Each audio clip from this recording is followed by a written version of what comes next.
welcome to this. This is, I think, the third meeting we have, this joint meeting between BASQ and the AHU Quantum Center.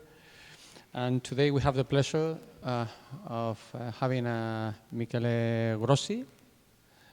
He's coming from CERN. I'm going to tell you a few words about his CV.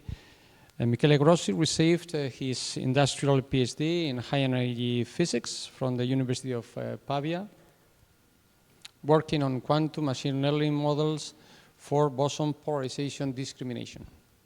He worked for several years as quantum technical ambassador and hybrid cloud solution architect at IBM. And in his current role at CERN, he coordinates and supervises a group of researchers focusing on application of quantum algorithms. Main research directions are quantum machine learning and the investigation of distributed quantum computing, development of hybrid classic quantum algorithms, pipeline for theoretical experimental physics and beyond. Thank you. Thank you. Thank you very much. Good morning, everybody. Thank you for the invitation. Yesterday I had a very wonderful day in San Sebastian, and now I'm here in Bilbao. I suppose you are mainly physicists, or background is in physics, so I will try to explain a little bit better what we are doing at CERN, and for this I prepared this collection of potential topics we want to explore. As usual, I have many slides, many activities going on, so according to the time, let's see how many of the topics we are going to cover, but I would like to keep it in a kind of interaction way, so if you have questions, just interrupt me. If something is not clear or not obvious. I cannot go into the details of everything, but if there is something that resonates with you, just tell me. So the idea is that, of course, I need to motivate why CERN is investing some kind of resources in time and people on quantum technologies, and what we are doing as a general framework. And then I would like to explore together with you the role of variational quantum algorithms and the role of quantum algorithms in general. And hopefully we have time to cover a few of the examples related to high energy physics, of course. I'm a little bit biased, but we are trying to convince you that quantum technology and computing is at least useful to explore for our field. Let's start with some motivation. So the initiative at CERN is called Quantum Technology Initiative, and the way we would like to explore this is in a kind of two ways. The first kind of approach is thinking about quantum technologies for high energy physics. So here the idea is really to develop the technologies that is required to support the scientific program at CERN. So we are going to work together to the scientific program. And of course we need to integrate to CERN what is the potential quantum computing or quantum technology infrastructure. But at the same time, we see the high energy physics community as a good contributor for the quantum technology development, because first of all, we have a lot of knowledge and background in the current technologies that are supporting the quantum technology revolution, if you want. And it is that we can boost this development with some kind of adoption of past experience at CERN. The structure. So this is the way quantum technology works at CERN. So the motivation to put this slide is just to understand, in case you are interested to work, to do some research, to collaborate, just to make you understand what is the structure and to whom you can reach to. So the Quantum Technology Initiative is composed of 4 competence centers, 3 mainly research-oriented. The hybrid quantum computing and algorithms, I have the privilege, I would say, to coordinate these activities. Then there is the one on quantum networks and communication, and one on quantum platform or quantum technology. Unfortunately, we are not going to have a quantum computer at CERN or build a quantum computer like you're going to have here. But the idea is that we can work on the supporting technology and hardware development.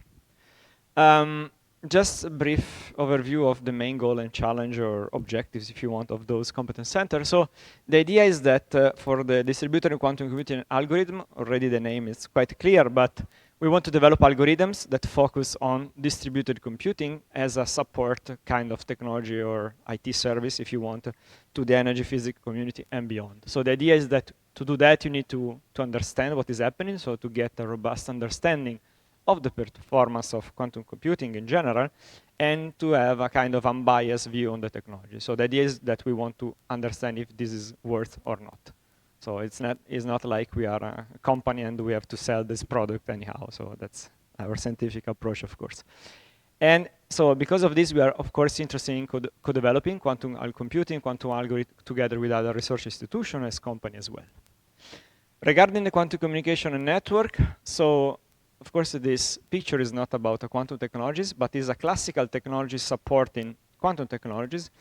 And the protocol that was somehow created at CERN is called White Rabbit, where White Rabbit is a protocol for time synchronization that can get to a resolution of picosecond, which is fundamental for the environment of LHC, right? To coordinate, synchronize the experiment at the picosecond level. But actually, it turned out to be the fundamental object to synchronize the element within quantum key distribution protocols and quantum communication in general, so fiber channel, so on and so forth. So the idea is that really we can integrate CERN with these kind of emerging technologies and connect different research centers. Quantum technology platform, here the idea is to work on sensor. Of course, at CERN, people are working on building nice sensors for different experiments, but now with the idea of building quantum sensors. Why we need quantum sensors? Because, of course, we are looking for something like dark matter search, axion search in a region of energy that is not achievable for obvious region from classical detectors. So the idea is that we can develop this kind of technology for a very low energy regime. And also the supporting hardware I was mentioning is the following. So we have research direction on superconducting RF cavities that are part of the accelerator, hydrogen-like Rydberg atoms, and transition edge detectors, which are usually technology adopted in energy physics, but those are the direction that we have in quantum technology. So of course, here we have a broad expertise. And the fourth competence center is not like a scientific research competence center, but is the competence center devoted for collaboration, training, and education purpose. So as usual, if you talk with someone who is working on a quantum technology initiative, more or less, this is the same structure everywhere. So now the question, or let's say the motivation, is try to take this quantum technology initiative and integrate with the energy physics, if you want, workflow. And to do that, I usually kind of sketch this kind of idea about how people work at CERN in our community. Of course, people with different background participate in different areas of research. So to get to a publication of any kind of discovery, you have to have a good collaboration between different groups. So people from the theory department discussing about, of course, the structure of the cross-section of the process you're looking at. And then you have people on the experiment side. So you have people to collect the data, to analyze the data coming from the experiment. And then simply, it's kind of simply as that, of course, but there is something more than this. You have to compare with the data that you can generate, classically with Monte Carlo. So now I'm using the word classically because, of course, now we have the quantum counterpart. But in general, the Monte Carlo generator are the one that we want to compare. So to get to a publication, you need to do some kind of nice analysis. OK, that's it. Why we need to explore at least quantum technology? Why we need to explore quantum computing? But simply because we have very theoretical challenge and theoretical motivation. So if you look into these diagrams that represent a kind of cartoon representation of the time evolution of ultra-relativistic EV ion collision, so not only we produce gold at CERN, as you may heard in some news recently, but actually there are very complicated challenges that we have to solve. So for example, if you want to reconstruct the phase diagram in a non-zero chemical potential for QCD, you have to take into account some kind of viscous regime where the model are kind of very difficult to simulate and actually to verify. So we want a tool that allows us to describe this kind of challenging, phase, and we need also to develop a further theory. Usually what happens is that when you try to boil down what is the challenge in a kind of theoretical motivation, then at least you come up with the problem of having a real computational challenge. So for example, if you have an infinite amount of time, an infinite amount of resources, of course, there are things that you can simulate. But of course, resources are not infinite, also budget-wise. And in this picture, I want just to highlight what are the projection of the future requirement in terms, if you want, of CPU annual consumption for an experiment like Atlas. So there are two options, the aggressive and the conservative one. But whatever you take, you see that there is an exponentially increased amount of resources. So whatever we would like to analyze and we want to do with the next run of LHC, we are going to have much more data to analyze, much more complicated physics to analyze. And that is to say that we have a computing challenge for sure, together with an hardware and technology challenge. And the idea is to understand, and I'm not saying that quantum computer is the solution, but it's a way to understand if this technology can provide us new ideas, new algorithms, and eventually some kind of reduction in the cost of running this complicated machine. And then, of course, someone can say, okay, but why you want to focus on quantum technology? Maybe you can look into something that is completely different. And so an easy way out is, and I don't know if everyone agree, but you can say CERN or the LHC experiment are quantum by construction, because we are dealing with quantum field theory. But actually, this is not completely true. There are a lot of debate, and we are going to discuss this. But I can show you already that there is for sure quantum effect in what we do. Let's start with this construction. So if you start with a Lagrangian model, you start with quantum field theory, then you get to the hard process or the real process that you are looking into. Then you can already perform and show that there is entanglement between the particles, between the constituent. Then if you go into the next step of the evolution of the simulation that you have, or what is happening in the real experiment up to the counting of the events, you can measure interference, spin correlation, up until Bell inequalities. And this is very interesting. So we have fundamental motivation to study energy physics with quantum technologies. And before I was saying that there is also a contribution from the energy physics to the quantum technologies, but if you want to quantum mechanics in general. And why is that? Because when John Bell at CERN, this is a picture taken from the theory department, envisioned or wrote in, actually drawn in the blackboard, the experiment to understand if quantum mechanics was a complete theory. Actually, he didn't realize that actually what we can do at CERN is the following. So we can test the quantum mechanics like people are doing or were doing in the past, like the experiment from Alan Aspect about measuring Bell inequalities on their laboratories, with, let's say, an energy scale which is 13 higher order in the energy. So essentially, all the experiments that you can do with photons are in the scale of the electron volt. And what we can do at CERN is that we are working with tera electron volt. And already we have some very interesting results from real data of the experiment where we can observe quantum entanglement, and both from Atlas and CMS. So this is very interesting. And the quantum mechanics theory community is interesting because they want to stress the theory, want to understand if quantum mechanics really works at the same level as it works with different order of magnitudes. This is a kind of biased, or if you want, a kind of homework that every people from the energy physics is doing, right? Well, we're pushing energy because we want to see if the standard model breaks or whatever happens with higher order of magnitude. But actually, this is true also for quantum mechanics. Briefly, in this talk, I cannot cover everything about quantum technologies, in particular, something related to quantum simulation, and if you want something that is not perturbative by default. But I can already mention to you that for those of theoretical challenges, there are very interesting approach, something that is quantum inspired but run on a classical computer, which is tensor network, that is usually adopted for condensed matter physics, for gap or local Hamiltonians. And of course, quantum computing can be very helpful, and it's proven to be advantageous with respect to the classical simulation in case of time evolution, so Markov chain Monte Carlo simulation, for example, and also for neutrino oscillation. For the model for neutrino oscillation, for example, in very high dense neutron star, cannot be tackled without an algorithms like this. So we have very theoretical proof about this part. And if you're curious about what is the general structure of the algorithms possible for high energy physics, I suggest you to have a look at this paper. It's a roadmap that we published last year. And eventually, the exercise was to put together people from theoretical background, experimental background, and phenomenology. And then we identified all of the interesting use cases that we have in energy physics and beyond. And we wanted to match those with what are the algorithms that we can think about in terms of quantum. And then we also want to identify those algorithms. So, and when we identify the algorithms, we provide the resource scaling in terms of, if you want, the number of qubits, number of operations that you have to apply, and the complexity class of those algorithms. So you can find like quantum simulation in this area and something more related to phenomenology and data analysis here. Any questions so far? Comments? Have you ever heard about? Yes. Maybe we're going to use the microphone for questions. No, it's because you have shown the TT-bar entanglement proposal.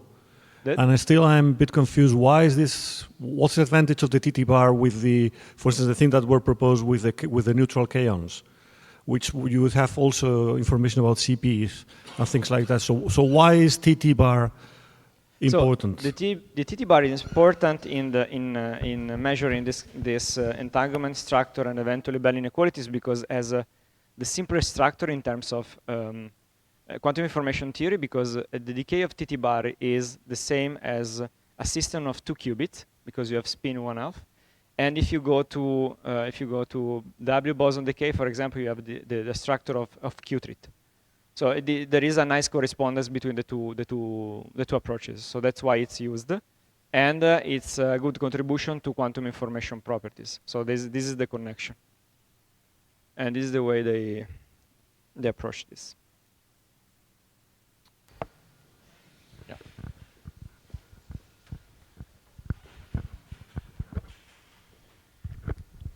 In the previous slide, is there a particular reason why you don't consider the study of static properties of the models you consider whatever in the left part? Because in practical terms, it's not that different from doing optimization. I mean, in the end, it's just finding Hamiltonian ground state. I don't get the question. If you Why, in this part of proposed approach, Yes. proposed use cases for quantum computers and so on, why do you consider optimization and do not talk about, is there a particular reason why you do not talk about studying the static properties of Hamiltonians? If you talk about quantum dynamics, what about the statics? Because in the practical case, in my opinion at least, it's the same doing optimization and doing studying static properties of Hamiltonians. Yeah, but this is just a very high-level summary of the paper. There are all of this discussion in this It's on the paper. of course. Yeah, Okay, yeah. thank you. And of course, I mean, our formulation usually is a Lagrangian formulation. So also there is this kind of challenge here in moving to Hamiltonian formulation because this is the natural way of encoding algorithms into quantum device. And this is also a very active area of research of finding the optimized way to move into an Hamiltonian formulation, keeping the same invariance and gauge invariance that you get in Lagrangian. Yeah. Okay, thank you. Yeah. Okay, so now I want to maybe stress a little bit what is the quantum algorithms, and I would say that there are two main kind of families of algorithms. The first one is the general quantum algorithms that usually we find in the textbook of quantum information theory. So essentially, what you have here is, and this is like the Grover or Simon algorithms. Those are fault-tolerant algorithms in the sense that in the way they are written, you don't care about the amount of resources that you need. You are not going to optimize the resources, but you want just to solve something in the exact way, and you want to understand how this can work. And usually you have different phases, essentially 3. The first one is the data preparation, right? So you need to have a classical preparation of your quantum circuit to prepare to evolve your algorithms. And the algorithms usually is written into a kind of oracle or black box, if you want to make a comparison to machine learning. And this kind of black box usually is composed of a combination of very few subroutines that are present in the quantum algorithm. So usually you have quantum phase estimation, or if you have quantum amplitude estimation, etc. And then here this is just taken from Grover, you have the diffusion operator that essentially try to amplify the properties of your algorithms. So you usually apply kind of superposition, you have some entanglements into it, and then you try to expand as much, to amplify as much as possible the probability of measuring something. And indeed, the last part of these algorithms is given by a clever way of extracting the information. Because whatever you do in a quantum algorithm is powerful as much as you are able to provide a very efficient way of prepare your initial state and also to measure something that you're interested in. So usually this is kind of overlooked, but if you want to have a complete kind of framework to understand what is the advantage, you have to understand how all of these steps works in terms of complexity. And the alternative of this is what we can run today on our machine. And what we have today is a variation algorithms. And this is very similar to a neural network. So we have a very general structure of a quantum circuit where for each qubit you parameterize a rotation of the qubit. This is very similar to, if you want, weight of neural networks. And then here start a kind of hybrid loop between a quantum and classical resources. So you have this variational quantum circuit with a series of repetition of this variational layer.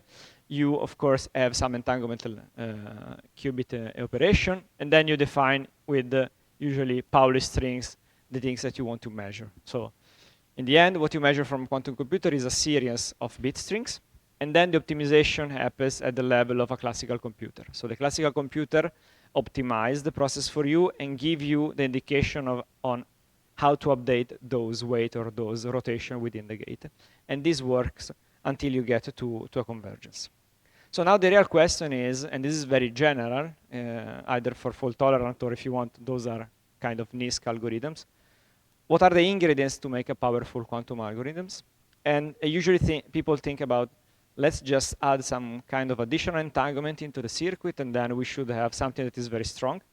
But actually this is not true, because the real solution to get a powerful quantum algorithms, and when I say powerful, I mean something that is useful and can provide some kind of advantage with respect to the classical one, you have to combine three ingredients. Of course, entanglement is a fundamental element in the way you provide this, this algorithm. Then you have the presence of magic state, or T-gates, which represents some kind of division between something that you can classically simulate with a classical computer and something that is provided to be hard enough to be simulated with a quantum one. And of course, the coherence. So many of the algorithms rely on the possibility of exploiting a superposition state. And then you have to show that this coherence is granted into these algorithms. So only when you combine very well all of these elements, then you can get something that's, if you want, in the complexity class wording is kind of BQP. But this is not enough, because in general, to get something that is useful or powerful, this should be some kind of scientific advantage or usefulness in terms of scientific discovery. And you can measure the powerful of a quantum algorithms in terms of speed up. So for example, to solve the same problem, it requires less amount of time, or you can get to a better accuracy or better solution. So usually when people talk about advantage or whatever kind of powerful algorithms, you have to measure with respect to those metrics. Okay, now I want to discuss a little bit what is the current challenge of developing algorithms, more in the sense of variational algorithms. The first one, and I will try to prove it with some kind of example of realistic application, is that the quantum computer now are very powerful with respect to a couple of 3 years ago. Now we are talking about hundreds of qubits. But of course, the dimensionality of the problem that we have to deal with is huge. And there is always a problem of deficient data handling in terms of reduction. And of course, a quantum computer that deals with classical data needs a process that is called embedding. So there is a kind of bottleneck to solve in the kind of embedding of the data or the embedding of the problem itself. And so for this reason, I want just to show you a typical example from high energy physics analysis. So let's talk about a standard binary classification problem, where for energy physics, this binary classification can be represented by a kind of, if you look into this kind of TT bar to BB bar problem, you want to discriminate the presence of the Higgs boson with respect to the standard background that you have here. And usually the problem is that the distribution of the kinematics of the decay product is kind of overlapping with the background. So it's a very hard problem. And if you think about this simple example, we have in total a number of features that is around 67 for a very simplified settings, but you can get up to hundreds very, very quickly. And so here, so if you want to use a quantum computer, or as usual, if you start from a standard machine learning problem, you want to reduce your problem to a dimensionality that is doable with your algorithms. So what you do here is that you have to deal with highly correlated features. So the way you compress the data should take into account this. And usually data dimensionality is too high to have a kind of direct processing. Not only this, what we have in terms of limitation is that usually this kind of preprocessing or data compression does not preserve the structure of the original problem itself. And so when you analyze the problem after the data compression, actually you're analyzing a completely different process because you lost the previous information. And what is happening is that usually for a classification problem, you have that the dimensionality reduction and the classification itself are kind of competing, are not kind of collaborating. And this is what happened in the quantum machine learning community. So in the past, usually people started from a very interesting example with a lot of features, a lot of very interesting distribution. Then they use like PCA, which is a linear data reduction strategy. They get a new data set and then they tried a quantum algorithms. And in 99% of the cases, the result they got is that the quantum algorithm was performing worse or at least equal to the classical one. And people start complaining about the fact that actually quantum algorithms were not very powerful.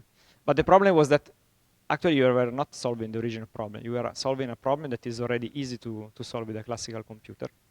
And one of the motivation is that the approach that was used is simply this one. So you start with a classical autoencoder if you want, so a structure or neural network that compress your initial problem. So here you have the complete one, and then you get to a latent space, which is the dimension of the problem that you want to solve with a standard loss function. And then you take this new data set, and then you feed this with a quantum neural network or whatever quantum algorithm, and you train as much as you want, but in the end, the result is always the same. So what we propose is that why don't we make these two things collaborating instead of competing? And this is simply obtained by, if you want, from a mathematical perspective, having just one single loss function.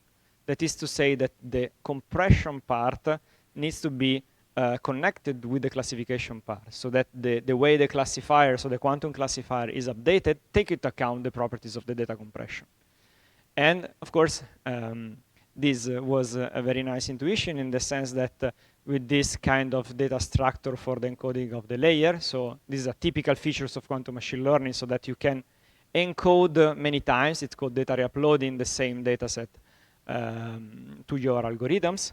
Then what we were able to do is that we kind of reduced the overlapping of the two classes, and the final quantum classification problem was better than the classical one. So this is just a motivation for looking into a clever way of the data compression and handling. And then you have other problems, or if you want, other possibility or things to take into account. The second one is that we say that variational quantum circuits are a general parameterized quantum circuit, and the role of this parameterized quantum circuit is to probe the Hilbert space where you should have the solution. And so a naive interpretation is that if quantum computer is giving me an exponential large Hilbert space, so it's my goal is to create as much as possible a very expressive solution to get to write the right one. And this is correct, because then what happens if I choose an ansatz function of parameterized quantum circuit that is less expressive, then eventually what is happening is that I'm not getting to one of the solution of the problem. Okay, that's clear. But there is, of course, a trade-off between the two things. And the trade-off is given, as usual, as in machine learning, by the fact that, now we will see, the fact that from here to here, you have to prove that your algorithm can be updated. So you should also find a way to update, to train your algorithms. And just giving an example here on the importance of defining a right parameterized quantum circuit, again, with an example from my energy physics. So let's take the standard problem in terms of computation that we have, which is the cross-section calculation. Cross-section calculation, apart from the physics that you encode in the matrix element, so in the way you define which kind of Feynman diagrams you are considering, it's actually an integration, a multidimensional integration problem. And you have to take into account that for an experiment like Atlas, it takes the 15% of like 3 billion CPU hours time here. So whatever we do here in terms of reduction is good. I'm not looking for exponential advantage because it's very hard and impossible to get to variation circuit, but whatever we do is very important. And so one of the solutions that we adopted here is that why don't we exploit some properties of quantum circuit and some well-known quantum algorithms. And in the end, we started from what is for us a kind of NIST data set. So what is the kind of entry level in terms of integral, which is a kind of loop Feynman integral with this formulation. And eventually what we have to solve is this kind of integral. And the way you do that is that you want to encode this functional into a parameterized quantum circuit. And you do this with the quantum neural network as a regressor. And why this is important? Because we know from the theory that the representation of quantum neural network give you a kind of Fourier expansion of this function. And the motivation why you need this Fourier expansion is that in the end you can apply for each element of the expansion a very efficient quantum algorithms, which is the quantum amplitude estimation. And putting this together, we can prove that this part of the algorithm provide you a quadratic speedup, which is not a lot, but for this 50% of the amount of time could be a potential solution to explore. And at the same time, the algorithm that we use was kind of very efficient in terms of resources, and we run this on the real hardware. So the linear theoretical expectation for those integrals and the point that you see here are exactly the point that we got into the hardware machine. So actually, this is already working and something very, very interesting. Then again, all the challenges I was mentioning before is that, again, to go from here to here, which is the desired possibility for the expressivity, you need to prove that your quantum circuit can be trained. So this is a very nice challenge. But then the final one, the sweet spot here is that eventually think about solve everything. So you have a very interesting algorithm that works, that can train, and you get the solution. Then the last things that you have to solve is the following. Is these algorithms classically simulable? So in the sense, what you provide should be an algorithm that a classical computer cannot simulate easily. Because otherwise, whatever you do is interesting, but it's not very useful because this can be done on a classical device. Of course, here there is a practical way of looking into the thing. So working into a realistic application is different than working on the whiteboard. And the distinction is here, is that it's not just because we can simulate a loss function or a quantum circuit, does it mean that it's practical or efficient to do that?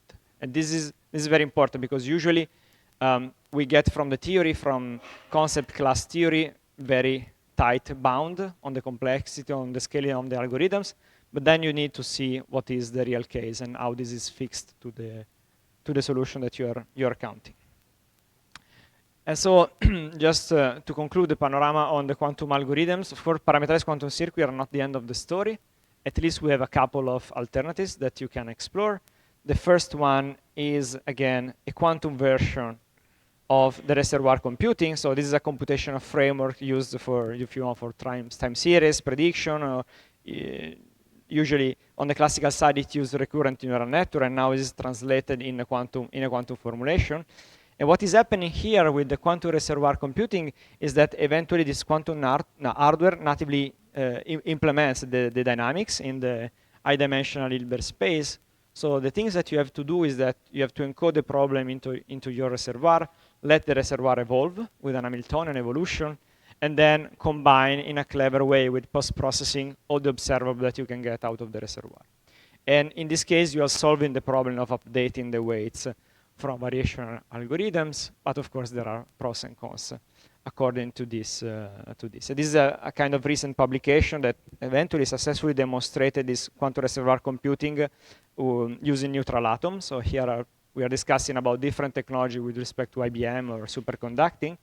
And this, again, a general purpose technologies that work for a standard classification problem.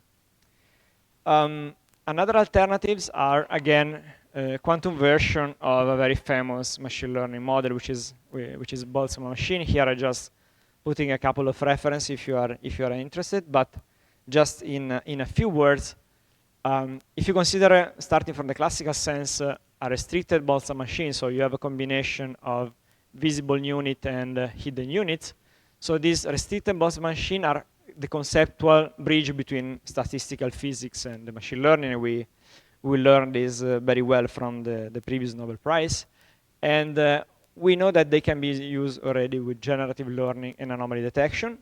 But the classical Boltzmann machine has some restriction, and the restriction is the following. The fact that eventually in this formulation you need to require Gibbs sampling. And Gibbs sampling, of course, is very inefficient on a classical device. And usually what is happening is that you take your model, you put a Q in front of it, and you get the quantum version of the Boltzmann machine. But from a physical perspective, what is a quantum Boltzmann machine is the fact that you can encode a quantum Hamiltonian. So essentially you have this non-commuting Hamiltonians that is encoded with respect to the commuting one. They can be trained, and again, you can train that with the minimization of the negative log likelihood. But the problem, however, is that, again, the calculation of the gradients for QBM can be very challenging in the complete formulation of the Hamiltonian, because you have to measure all of these expectation value given by the calculation of the gradient. For this reason, what we come up with are a couple of solutions. So if you take just a fully visible quantum Boltzmann machine, which is like a very simplified version of a full quantum Boltzmann machine, what we can show is that, of course, we cannot show any kind of advantage, but what we show is that with generative model, you can, let's say, generate a higher dimensionality distribution with respect to the classical counterpart.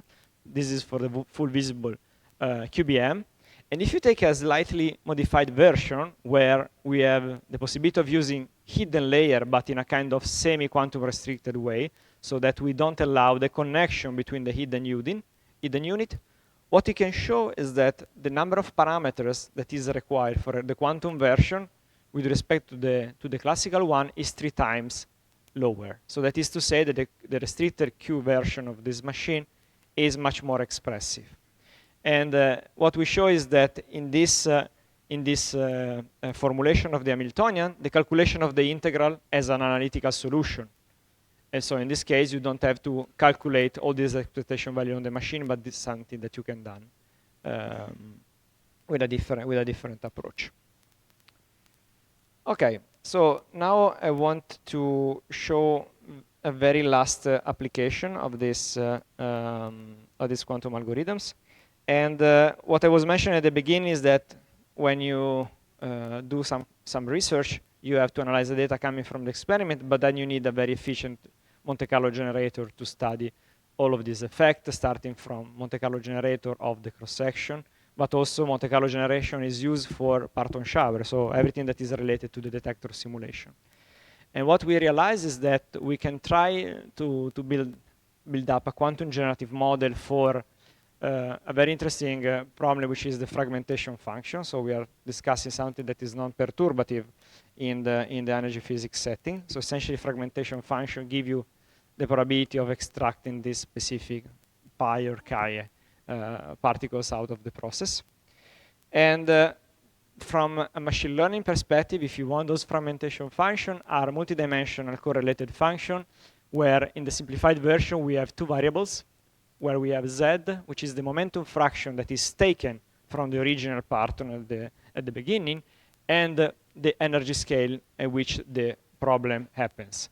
And why it's kind of complicated, or why they are important. They're important because if you can compute the integrals, so you can compute the real final cross-section, is because you can have very good prediction of this fragmentation function, of course, together with Parton distribution function.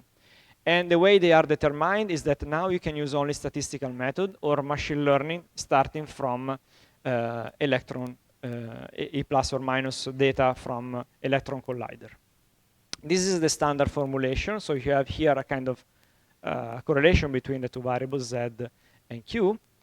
And the way you can solve some of these equations is that you can use interpolation for solving what is called the DGLAB evolution equation. Why it's complicated? Because usually when you find interpolation of those fragmentation function, you have to fix one of the two values. So eventually you fix the energy scale of the process, and then you can get the energy fraction of the particles. But it's very hard to do this both together. So our dream was, or our idea was, let's try to formulate a quantum circuit that can handle both variables and determine a generative model able to do that. And from a very high level point of view, a quantum generative model should work like this. So you have a kind of encoding of the problem, again, with a kind of variational circuit.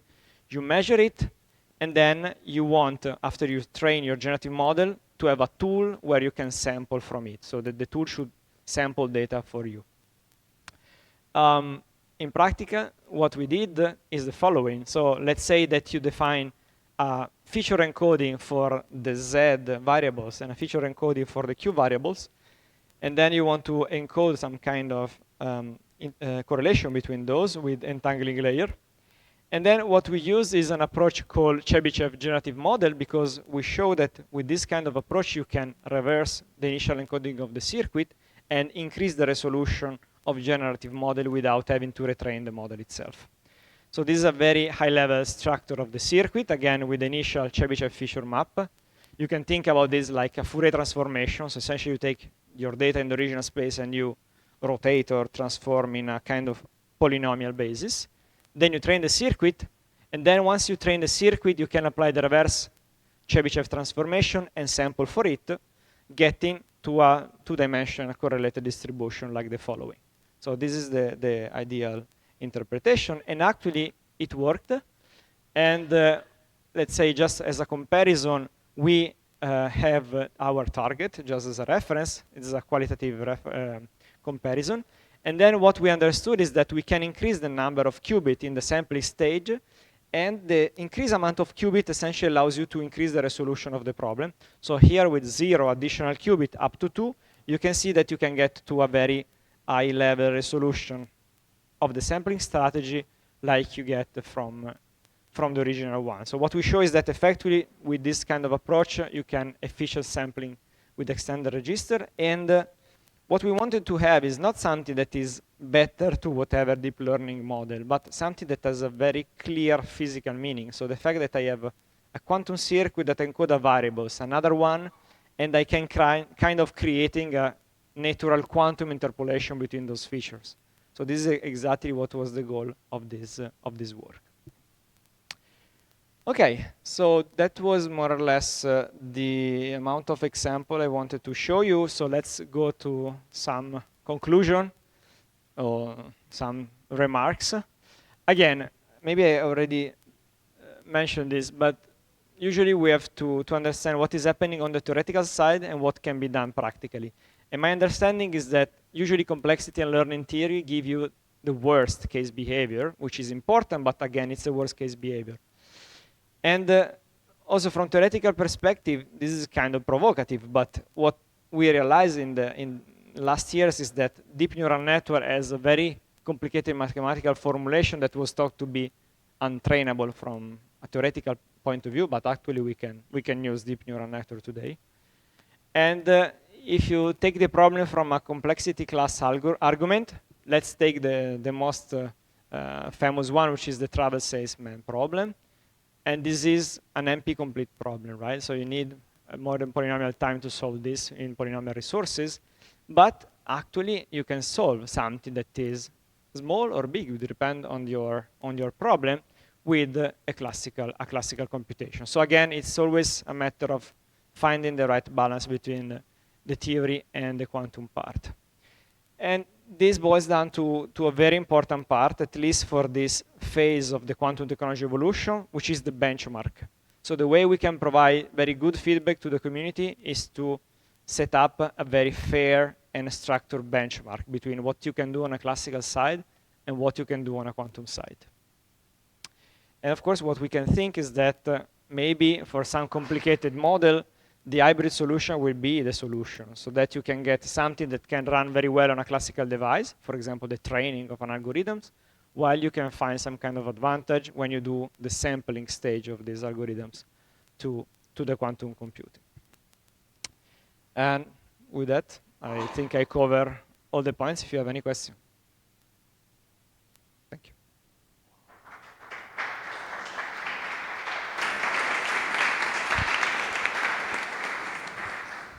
Okay, many thanks, Michele. Time for questions you may have.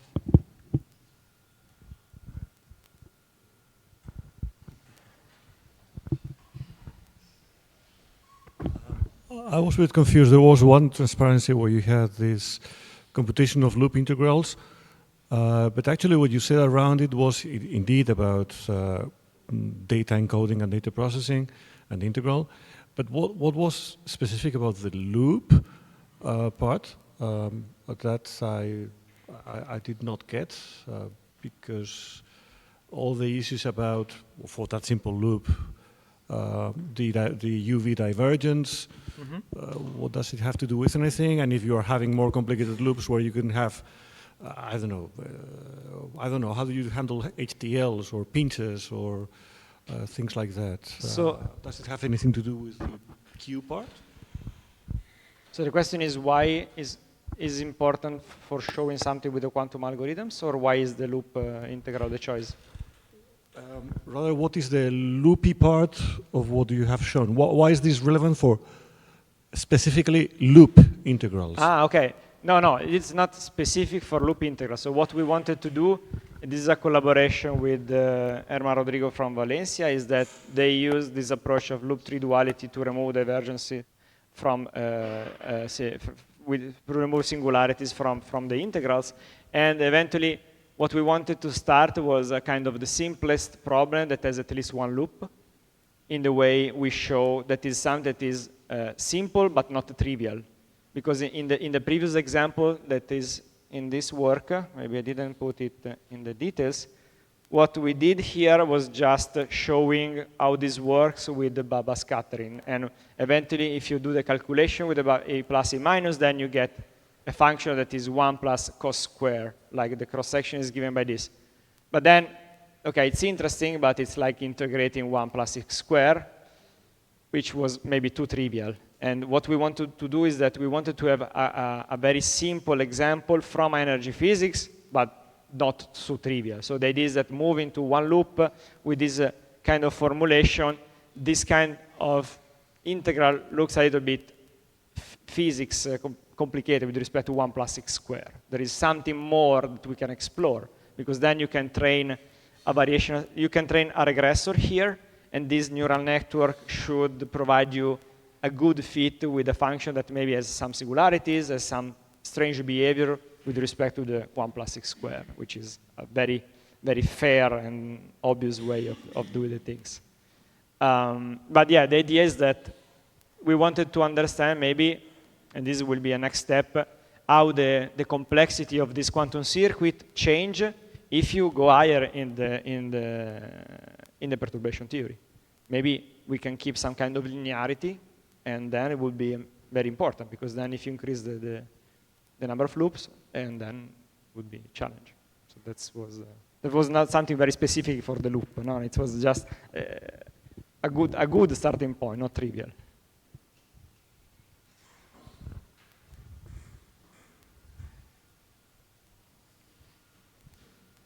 Have you ever, maybe I can ask you, have you ever had any question or experience with quantum algorithms? I don't know, because I'm not familiar with your background. So yeah, so I first have a couple of devil's advocates comments and then maybe a question. Yeah.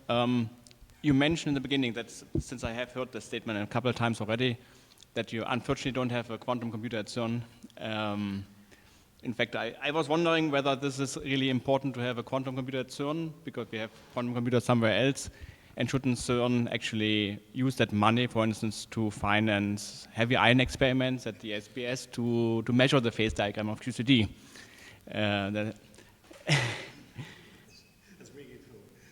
Yeah, as an experimentalist, I have to mention that. I think CERN's role should be to really be on the forefront of fundamental research on accelerator physics and detector development, not so much on having actually or hosting a quantum computer. And so maybe I can answer this maybe first. Yeah. So there are multiple answers to this question. The first one, so why we don't have a quantum computer at CERN, it's a strategical political choice in the sense that each country has their own national initiative. So there was some kind of suggestion from the council not to kind of create some kind of friction or competition from CERN to the other member states. There was, at the beginning, when we started the initiative, a practical reason, because starting to have a technology that is rapidly evolving was maybe really a kind of wasting of money. Maybe something will change. And then about the dedicated money to the other part of the physics, of course, but just to be very clear, the total amount dedicated to this kind of initiative at CERN is very, very small with respect to any kind of project or small experiment that you can imagine. So, but at the same time, this is very important because we are trying to understand how to solve some challenges. As of now, having a quantum computer in your office or in your university is not fundamental as far as you don't have critical application working on it. So we are still in a research phase, and assessing a quantum device via the cloud is more than enough. Well, I challenge a little bit the resource because some people always just associate CERN experiments with LHC, which of course are billions. But there are many experiments at CERN of course, that are not, they are below the €1 million level, so that is actually on the same level as what is done for the quantum initiative. Yeah. I must also make a comment, which I also saw in the input to the strategy. Now the focus on TT bar, for instance, what Inigo already mentioned. There have been lots of spin correlation studies in high energy physics. Actually, I come from the spin physics community, like the Collins effect, which is a famous effect in QCD, which is measured in E plus E minus. But just because we never mention it as entanglement or Bell inequality, I have the feeling sometimes people just look for certain words and to connect it to quantum, like now we should come all back again and say quantum chromodynamics, and because quantum is now the buzzword of doing physics research. So that's a little bit a complaint I have there. Sorry, interrupt, but that's why I brought up the neutron kaon channel, exactly. Because that's not a spin correlation. Yeah. That's why I mentioned that one in particular. Yeah, I think you also have that in lambda or in hyperbound and Raybound correlations. That is very easy to measure. It's similar to the top, just on the hadronic side. Yeah. Now, for the I can comment on this. I mean, I'm not experienced, of course, as you, but also I come from an energy physics background, and I was working on vector boson polarization. So for us, the reconstruction of spin correlation was the daily routine. But this is the way science evolves, right? You have these very buzzy words that are very driving.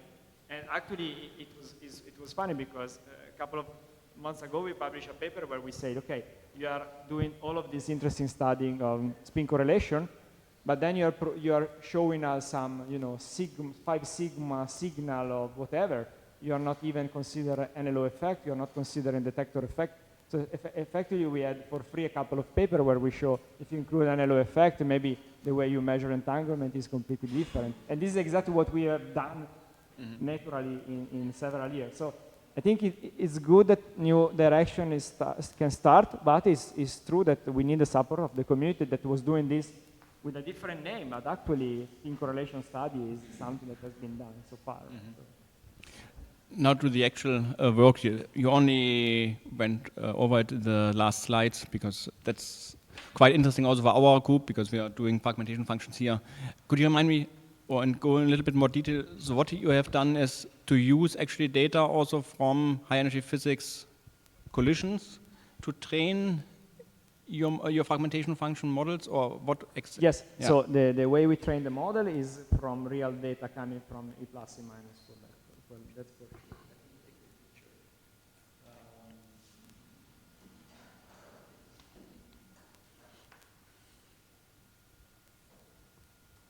Yeah, exactly. So these are this is the model. But yes, we took the real data to extract the data from training the model.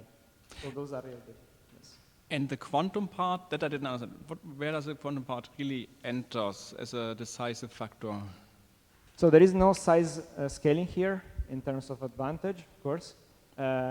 What we wanted to have was to try to understand how the entanglement play a role in creating non-obvious correlation between the two things, right? Because usually the way you can do this fit is with projection. So you fix Q, and then you see the momentum fraction, so Z from the particle. But actually, what we wanted to have is to have a 3D dimensional plot where you have both Q and Z that can explore all the dimensions. So, yeah. But why do you have to fix? Normally, in the phenomenological analysis, you don't have to fix Q. I mean, you can. I mean, you have you fix an initial scale. Maybe it's easier if you train a model when you fix them and then you reconstruct with the marginal distribution. That's the way the machine learning approach works. But also, when you have a machine learning model, you don't have a clear map of the model with the physics. So I would say that one of the main idea here is that you have a clear indication of the part of the circuit that represent Z and that represent Q, and then you want to play a little bit in this area, creating correlation between the features so that you can reproduce the natural 3D representation. And in the next, I think it was the next page you showed. Did you try to compare them also to other extractions? Because, I mean, there are fragmentation function extractions by other phenomenology groups which are not using quantum machine learning. Yes, I don't have the slide here, but yeah, we did also a complete comparison with that. What we show here is a different things. So looking into kaons or pions, what we want to understand was the role of the entanglement in the circuit. So what we show is that having the entanglement effectively helps you to get the correlation. So this is a clear indication of the way the circuit works. There is no Bell inequality, whatever. It's just a properties of correlation, statistical correlation. Yeah, it's not the fragmentation function. Yeah, no. It's just a structure in terms of accuracy with respect to the truth. Okay, thanks.